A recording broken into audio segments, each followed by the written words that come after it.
आप देख रहे हैं कहानी कुर्सी की और आइए अब हम बात करेंगे राजस्थान की। मध्य प्रदेश की चर्चा हम लोगों ने की। राजस्थान में अशोक गहलोत ने अभी एक संदेश भेजा है राजस्थान की जनता के नाम। तो वो मैं आपको बताऊं, वो राजस्थान वासियों से कह रहे हैं कि आपके आशीर्वाद से मुझे 5 साल मिले सेवा करने के लिए। अब हमारा उद्देश्य है राजस्थान मिशन 2030। वो 2030 की बात कर रहे हैं अशोक गहलोत, लेकिन उनके सामने चुनौतियां काफी सारी हैं। पहला तो एंटी इनकम्बेंसी, और ऐसी वैसी एंटी इनकम्बेंसी नहीं, 5 साल, ये बात सही है। और इसको प्रधानमंत्री ने भी कहा कि सरकार चलाने में कम, सरकार बचाने में ज्यादा व्यतीत हुए उनके। भ्रष्टाचार के तमाम इल्जाम लगे। प्रधानमंत्री अपनी रैलियों में लाल डायरी का जिक्र कर रहे हैं। उन्हीं के मंत्री कह रहे हैं कि ये लाल डायरी मेरे हाथ में है, इसमें भ्रष्टाचार के सबूत हैं अशोक गहलोत के खिलाफ। गुटबाजी से वो बुरी तरह परेशान रहे। सचिन पायलट ने उनकी सरकार गिराने में कोई कसर नहीं छोड़ी, हालांकि वो हो नहीं पाया। और विनिंग ट्रेंड जो रहा है, जो परिपाटी रही है राजस्थान की हर 5 साल में सरकार बदलने की, ये अशोक गहलोत के सामने एक बहुत बड़ा चैलेंज रहेगा कि वो परंपरा से भी पार पाएं। अब अशोक गहलोत ने इन सारी चुनौतियों से पार पाने के लिए किया क्या? वो पिछले कुछ महीनों से लगातार एक के बाद एक कई नई स्कीम्स जो हैं वो लोगों के सामने लेकर के आए। वो महंगाई कम करने के लिए उन्होंने राहत कैंप लगाए हैं, जिसमें 500 रुपए का सिलेंडर बीपीएल परिवारों को जो है वो दिया गया। उज्ज्वला लाभार्थियों को तो मिलता ही है। बिजली का यूनिट बिल जो है उन्होंने 100 यूनिट तक फ्री करने की बात कही है। और एक ये जो योजना उनकी स्वास्थ्य बीमा योजना है, उनका मानना है कि इसका बड़ा अच्छा असर जमीन पर में होगा। 25 लाख रुपए तक फ्री बीमा जिसके तहत मिलता है। न्यूनतम आय गारंटी योजना का वादा उन्होंने किया है, जिसमें 1000 रुपया दिया जाएगा जो लोगों को। ओल्ड पेंशन स्कीम का वादा जो है अशोक गहलोत भी अपने राज्य में कर रहे हैं। और अशोक गहलोत ने कैंप जो प्रचार है वो एक नए सिरे से, आप देखेंगे कांग्रेस के किसी राज्य में एक नया कैंपेन उन्होंने खड़ा किया। पर एक प्राइवेट एजेंसी को जो है वो कैंपेन दिया गया। हालांकि उसको लेकर के भी इन दिनों कंट्रोवर्सी चल रही है कि पार्टी का कैंपेन एक तरफ और अशोक गहलोत का कैंपेन वो अलग चल रहा है। लेकिन राजस्थान की बात करते हुए अशोक गहलोत के लिए चुनौती तो बहुत बड़ी है अभी हमने, लेकिन जो चर्चा की, क्या इन 6 महीनों के अंदर पिछले आखिरी 1 साल में कुछ माहौल बदल पाए? वो नहीं, देखिए, अशोक गहलोत ने प्रयास तो बहुत किया है और हम लोगों को इस मामले में थोड़ा नंबर देना चाहिए अशोक गहलोत को कि जिस तरह से सरकार बनने के साथ उनकी सरकार के खिलाफ माहौल बन गया। और माहौल कोई और नहीं बना रहा था, वसुंधरा जी तो कोई माहौल बना नहीं रही थी। मुझे ये भी नहीं ध्यान में है कि वसुंधरा राजे सिंधिया ने कोई बड़ी लड़ाई लड़ी हो अशोक गहलोत के खिलाफ विपक्ष के नेता के तौर पर। सचिन पायलट सारी लड़ाई लड़ रहे थे। सरकार बार बार लग रहा था कि अब गिरी की तब गिरी, और अंत में वो 5 साल वो पार कर ले गए। उसके बाद अगर वो ये माहौल बनाते हैं, कांग्रेस हाईकमान से लड़ लेते हैं, वो सोनिया गांधी राहुल गांधी की बात नहीं मानते, मल्लिकार्जुन खड़गे केसी वेणुगोपाल की बात नहीं मानते, फिर भी अगर वो ये सब कर रहे हैं तो ये मानना चाहिए कि जादूगर तो हैं, जो वो कहते हैं ना कि हम जादूगर हैं, तो जादूगर हैं वो राजस्थान की राजनीति में। लेकिन क्या ये जादू अब इतना, जिसको कहते हैं कि लोगों के आंख के सामने से सब कुछ गायब कर देगा? उनका जो किया धरा है, जो दंगे हुए हैं वो गायब हो जाएंगे, जो कानून व्यवस्था है वो गायब हो जाएगी, जो कोरोना के समय में सबसे ज्यादा अगर वैक्सीन का दुरुपयोग कहीं हुआ, जमीन में गाड़ दी गई, फेंकी पड़ी हुई मिली, गड्ढे में, गंदगी में, क्या वो सब खत्म हो जाएगा? और जो सबसे बड़ी बात है कि सरकार चली ही नहीं, क्या इसके बावजूद जनता दोबारा उनको सरकार चलाने के लिए दे देगी? मुझे इसमें थोड़ा संदेह दिखता है। अब भारतीय जनता पार्टी का संकट उनके लिए एक, जिसको कहते हैं ना कि ब्लेसिंग इन डिस्गाइज हो जाए, वो हो जाए तो बात अलग है, वरना कहीं से भी उनको सफलता मिलती दिखती है। परेशानियां तो खूब झेली अशोक गहलोत ने सरकार में अपनी, इसमें तो कोई शक नहीं है, और अंदर से भी बाहर से भी सब जगह। लेकिन जो बीजेपी का घर है, जो इस वक्त ऑर्डर में नहीं दिखाई दे रहा, भाई आप छत्तीसगढ़ के लिए अनाउंस कर देते हैं टिकट, मध्य प्रदेश के लिए कर देते हैं, राजस्थान में आप नहीं कर पा रहे हैं। फेस की लड़ाई है, आप वहां अपना चेहरा नहीं कोई बता पा रहे हैं कि कौन है। तो क्या वो थोड़ी बहुत मदद जो है वो भाजपा भी कर रही है गहलोत जी की? भाजपा की मदद से तो बहुत समय तक सरकार चलती ही रही। कुछ ये आरोप भी चलता रहा जब सचिन पायलट अकेले लड़ाई लड़ रहे थे। जैसे भाजपा की बात करूँ, आपने जो 5 चैलेंज लिखे अशोक गहलोत के लिए, उसमें तीसरे नंबर पे गुटबाजी दिया और पहले नंबर पे एंटी इनकम्बेंसी दिया। मेरे ख्याल से पहले नंबर पे गुटबाजी होना चाहिए था कि जिस दिन से सरकार बनी तब से लेकर 5 साल उस गुटबाजी को ही झेलते रहे, उससे लड़ते रहे। और सेंट्रल लीडरशिप से भी कांग्रेस की वो लगातार लड़ते रहे, और उसकी वजह से कहा गया कि सरकार चल ही नहीं रही थी। और एंटी इनकम्बेंसी का नतीजा यह है कि मुझे जानकारी मिली कि उन्होंने जो स्टडी करवाई है कांग्रेस के लिए, उसमें कहा गया कि 70 एमएलए के टिकट काट दीजिए, बदल दीजिए। 99 तो जीत के 99 जीते हैं, तभी मैं कह रहा हूँ कि 70 लोगों के लिए कहा गया कि इनके चेहरे आप बदल दीजिए, तो इससे समझ लीजिए कि कांग्रेस में सरकार में कितनी बड़ी एंटी इनकम्बेंसी रही होगी। लेकिन दूसरी तरफ बीजेपी है, यदि इतनी बड़ी एंटी इनकम्बेंसी वाली सरकार 5 साल चली हो तो फिर आपके पास थाली में होनी चाहिए, प्लेटर में होनी चाहिए सरकार, लेकिन नहीं है। जितनी गुटबाजी वहाँ पर केवल सचिन पायलट थे, यहाँ 10 लोग हैं। राजस्थान में नाम लेने में भी आपका पूरा प्रोग्राम निकल जाएगा कि कितनी गुटबाजी राजस्थान में रही है भारतीय जनता पार्टी में, और उसी की वजह से अशोक गहलोत की सरकार चलती रही।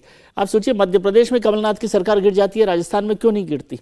जबकि सचिन पायलट ने, मैं समझता हूँ, ज्योतिरादित्य सिंधिया से ज़्यादा मजबूत लड़ाई अशोक गहलोत के खिलाफ लड़ी है, क्योंकि उसमें बीजेपी के कुछ लोग सपोर्ट कर रहे थे, कुछ अशोक गहलोत साहब को कर रहे थे, कुछ सचिन पायलट को कर रहे थे। तो उस वजह से, और वो गुटबाजी से अभी भी भारतीय जनता पार्टी नहीं निकल पाई। नतीजा कि वहाँ पर कोई फेस नहीं है। वसुंधरा राजे जो सबसे बड़ा फेस माने जाते थे, आप कह दें कि नहीं है, क्योंकि पिछले 5 साल में उन्होंने भी कोई लड़ाई वहाँ पर नहीं लड़ी है, लेकिन कोई दूसरा चेहरा भी वहाँ तैयार नहीं हो पाया, और प्रधानमंत्री जी के चेहरे पर या कमल के निशान पर पार्टी को चुनाव लड़ना पड़ रहा है। तो ये बड़ा मुश्किल है, और इसी वजह से वहाँ पर अभी टिकटों का भी नंबर पूरा नहीं हो पाया है। वहाँ भी बहुत सारे एमएलएज के करीब 30-35 एमएलएज के टिकट काटने की बात हो रही है, 5 से 6 सांसद और कुछ मिनिस्टर्स को वहाँ से लड़ाने की बात हो रही है। वो सारी चीज़ें चल रही है जिसमें भारतीय जनता पार्टी को बड़ी मुश्किलों का सामना करना पड़ रहा है। और सबसे बड़ी बात है कि वहाँ का कोई ऐसा लीडर नहीं है जो सेंट्रल लीडरशिप के साथ भी बातचीत करके तय कर सके। एक ज़माने में भैरव सिंह शेखावत होते थे, एक ज़माने में वसुंधरा होती थी, वो बता तो सकते ना। अभी अमित शाह साहब वहाँ गए थे तो वहाँ पर जो पैनल बनाना था कैंडिडेट्स का, वो पैनल भी तैयार नहीं था।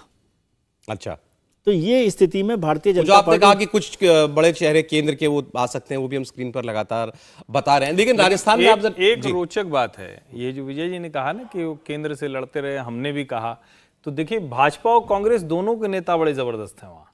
अशोक गहलोत भी अपने आला कमान को हिलाए पड़े हुए हैं, भारतीय जनता पार्टी की तरफ से वसुंधरा जी भी आला कमान को हिलाए पड़े हुए। तो मतलब राजस्थान वीरों की धरती है एकदम। अपने केंद्रीय नेतृत्व को, दिल्ली को कभी राजस्थान ने दोनों नेताओं ने तय किया अशोक कि गहलोत ने हिलाया नहीं, विद्रोह कर दिया, लगभग विद्रोह कर दिया। आपको दिल्ली बुलाया जा रहा था, आपने मना कर दिया। शो स्ट्रेंथ सारे विधायकों को दिल्ली वसुंधरा जी को बुलाया जा रहा था, उनको उपाध्यक्ष बनाया गया, लेकिन वो भी विद्रोह कर दिया। अध्यक्ष बनाने, मेवाड़ जो है वो मानने को तैयार नहीं, दिल्ली की सत्ता को, दिल्ली की सत्ता को मान नहीं रहा। ये ऐतिहासिक तौर पर भी है, अभी भी। अरे 13-18 का, लेकिन आप चुनाव अगर राजस्थान का अगर आप देखेंगे, उसमें ये बात आपको नजर आएगी, 13 लैंडस्लाइड था बीजेपी के लिए, मतलब बहुत जबरदस्त बहुमत के साथ भारतीय जनता पार्टी जीती थी। 25 सीट पर शायद सिर्फ जो है कांग्रेस पार्टी अशोक गहलोत रह गए थे। लेकिन अगर आप 18 का चुनाव देखेंगे, इतनी बुरी परिस्थिति भारतीय जनता पार्टी की नहीं थी।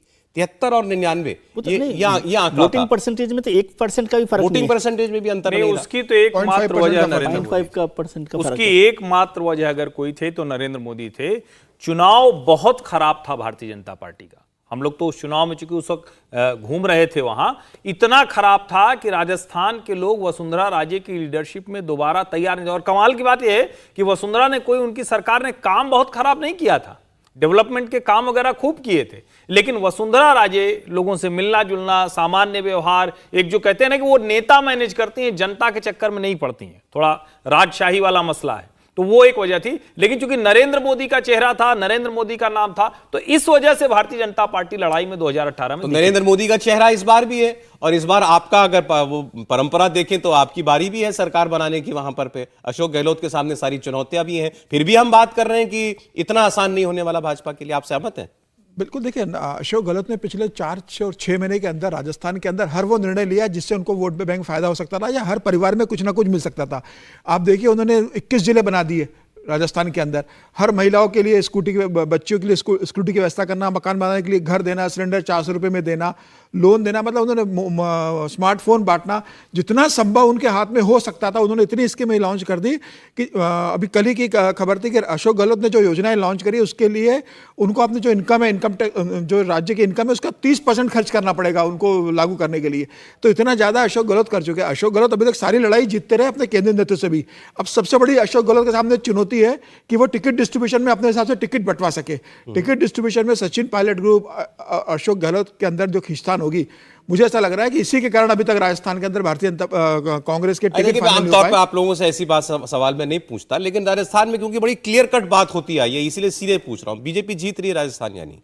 भारतीय जनता पार्टी 2/3 बहुमत से राजस्थान में सरकार बनाने जा रही है। 2/3 बहुमत से तो फिर सरकार तो इतनी बात बनाएगी। नाहक कर रहे थे कि ये फंसा हुआ है, वो फंसा हुआ है, या मुश्किल फाइट है, वहाँ है, मुश्किल फाइट है, लेकिन फिर भी भारतीय जनता पार्टी वहां सरकार कंफर्टेबली बनाएगी, क्योंकि भारतीय कांग्रेस के अंदर की जो आपसी गुटबाजी वो जमीन पे इतने स्तर पर घुसी हुई है कि उसका कोई इलाज नहीं। भले ही सचिन पायलट और अशोक गहलोत आपस में ऊपरी लेवल पे हाथ मिला ले, जमीनी स्तर पर इतनी ज्यादा उनके बीच कटुता आ चुकी है कि वो चुनाव कांग्रेस ही कांग्रेस को हरवाने जा रही विजय जी। है। और दूसरा मैं एक में जिक्र करना चाहता था, अभी चुनाव आयोग ने आज 23 तारीख की डेट डिक्लेयर करी है।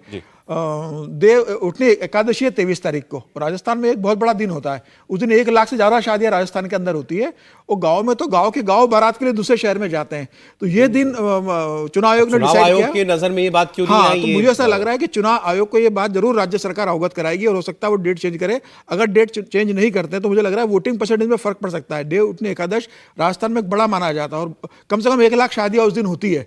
तो ऐसे में लोगों का एक शहर से दूसरे शहर में जाना होता है, तो वोटिंग परसेंटेज में असर पड़ सकता है। शायद ये चुनाव आयोग गलती से चूक गया होगा ये समझने में, मुझे ऐसा लग रहा है। हो सकता है इस पे वो आगे बिना कोई चेहरा आगे किए, लोकल लीडरशिप आगे, चेहरा आगे किए बीजेपी चुनाव में जा रही है, फिर भी वो कह रहे हैं 2/3 से जीतेगी। आप भी सहमत हैं? देखिए, एंटी इनकम्बेंसी, जैसे मैंने कहा कि 70 एमएलएज के लिए कहा है कांग्रेस की अपनी स्टडी में कि भाई 70 एमएलएज के खिलाफ आपके एंटी इनकम्बेंसी चेहरे बदलना चाहिए। तो इसका मतलब समझ में आइए कि कितनी बड़ी एंटी। अशोक गहलोत की 2 जो योजनाएं बहुत पॉपुलर हुई, एक थी ओपीएस ओल्ड पेंशन स्कीम, जिसको लेकर उन्होंने बड़ा काम किया, और दूसरा था जो मेडिकल इंश्योरेंस का आपने जिक्र किया है, ये बहुत 25 लाख रुपए का, इसका बहुत बड़ा फायदा अशोक गहलोत को वहां पर हुआ है।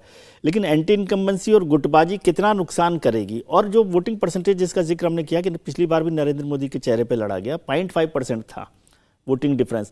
और जब लोकसभा चुनाव हुए 2019 में तो वहाँ 58% वोट मिला है बीजेपी को, तो वो करीब करीब 18% ज़्यादा है, 40% के करीबन कांग्रेस का था, तो 18% ज़्यादा है। अब वो कितना कम होता है, और आज भी फिर आप मोदी के चेहरे पर ही वहाँ पर चुनाव लड़ रहे हो, क्योंकि लीडर, मुझे नहीं लगता कि भारतीय जनता पार्टी कोई फेस वहाँ पर लाएगी। और हकीकत यह है कि वहाँ पर कोई फेस ही नहीं है जिसको लेकर भारतीय जनता पार्टी चुनाव लड़ सकती हो, जीत सकती हो। जीतेगी तो वो मोदी जी के चेहरे पर भले ही जीत सकती हो, लेकिन बीजेपी के किसी चेहरे पर चुनाव लड़ा जाए और जीता जाए, ऐसा मुझे नहीं लगता है। नहीं, उन्होंने 2/3 जीत की नहीं, वो जीतना होगा तो वो मोदी का और भारतीय जनता पार्टी। आपको लगता है बीजेपी के लिए ये चुनाव निकालने वाला चुनाव है? निकालने वाला चुनाव है, निकलना चाहिए। त्रिपाठी जी? नहीं, चुनाव पूरी तरह से भारतीय जनता पार्टी का चुनाव है, इसमें कोई भ्रम नहीं है। भ्रम सिर्फ ये है कि क्या वसुंधरा राजे, एक जिसको कहते हैं ना कि 2013 वाली जीत भारतीय जनता पार्टी के पक्ष में हो रही होगी तो उसमें बाधा बन जाएंगी, या उनको लगे कि नहीं बाधा नहीं बनना है, नहीं तो हमारे लिए भी आगे बाधा हो जाएगी। असली मसला राजस्थान में ये है, इसमें जरा सा भी भ्रम नहीं है कि ये चुनाव किसका है। ये चुनाव भारतीय जनता पार्टी का है, और ये इसलिए है क्योंकि एक तो आप कहते हैं वहां का रिवाज है, वो उससे आगे की चीज है। 5 साल सरकार चली ही नहीं है। हर राजस्थानी कह रहा है कि ऐसा मुख्यमंत्री किस काम का जिसका सारा समय इसी में लगता हो कि वो अपने पार्टी के एक लोगों का फोन टैप कराता हो, निपटाता हो, सबको किनारे लगाता हो, दिल्ली से लड़ रहा हो। तो ऐसा मुख्यमंत्री भला किस काम का? ये एक पक्ष है, इसकी सहानुभूति भी तो मिल सकती है कि इस आदमी को काम ही नहीं करने दिया गया 5 साल। लेकिन लॉ एंड ऑर्डर बहुत बड़ी समस्या है। सहानुभूति एक वर्ग में हो सकती है, और ऐसा कोई वर्ग फिलहाल अशोक गहलोत जी के पास आज नहीं है। वो सहानुभूति अगर होनी होगी तो वो सचिन पायलट वाले वर्ग में, ओबीसी वोट जो है ना अशोक गहलोत वर्ग सचिन पायलट वाले वर्ग में होगी। वो इधर के वर्ग में ऐसी कोई सहानुभूति का कोई मसला नहीं। अशोक गहलोत जी के साथ ओबीसी का बड़ा वोट है। पिछली बार भी सरकार बनी थी तो ओबीसी वोट की वजह से बनी थी, और इसीलिए उन्होंने लास्ट मिनट पर देर रात को नोटिफिकेशन जारी किया कास्ट सेंसस को लेकर, क्योंकि वो समझ रहे हैं ओबीसी वोट को जितना ज्यादा पकड़ के रखा जा सके उस पर काम करना चाहिए, और वो उनकी ताकत बनेगी। वसुंधरा जी मुझे नहीं लगता कि भारतीय जनता पार्टी की जीत में बाधक बनेगी। तो मतलब आप भी 2013 वाली जीत कह रहे हैं? नहीं, मैं ये कह रहा हूँ कि बाधक नहीं बनेंगी वसुंधरा जी। मुझे नहीं लगता वो कितनी भी नाराजगी हो, लेकिन वो बाधक बनने की स्थिति में लेकिन जो कास्ट सेंसस वाली बात आपने ठीक कहा कि ये बिल्कुल आखिर में आकर के जो एक घोषणा करनी पड़ी, तो ये अशोक गहलोत जी का तो आइडिया नहीं लगता है। ये तो लग रहा है कि दिल्ली के दबाव में किया जा रहा है, इसके अलावा उनको कहना पड़ रहा है। इसका कभी कोई इस तरह की घोषणाओं का लाभ नहीं मिलता है। जब आप लास्ट मिनट की तो जनता भी समझती है ना भाई, ठीक है बनाओ जितना बनाना है, लेकिन इतना बेवकूफ मत बनाओ। थोड़ा तो मतलब सामने गिरी मक्खी कोई नहीं निकल सकता। अशोक गहलोत को एक ही चीज का फायदा मिल सकता है कि जो उन्होंने 9 अगस्त को घोषणा की थी कि ओबीसी का जो 21% आरक्षण है उसको हम 27% कर देंगे, ये जो उन्होंने सीधा घोषणा करी, इसका थोड़ा सा फायदा अशोक गहलोत को जबरदस्ती स्तर पर मिल सकता है। बाकी जातिगत सर्वेक्षण का तो कोई बहुत फायदा मिलना नहीं है। इंडिया टीवी हर वक्त हर जगह डाउनलोड करने के लिए सर्च करें India TV news Google play store या ऐप स्टोर पर।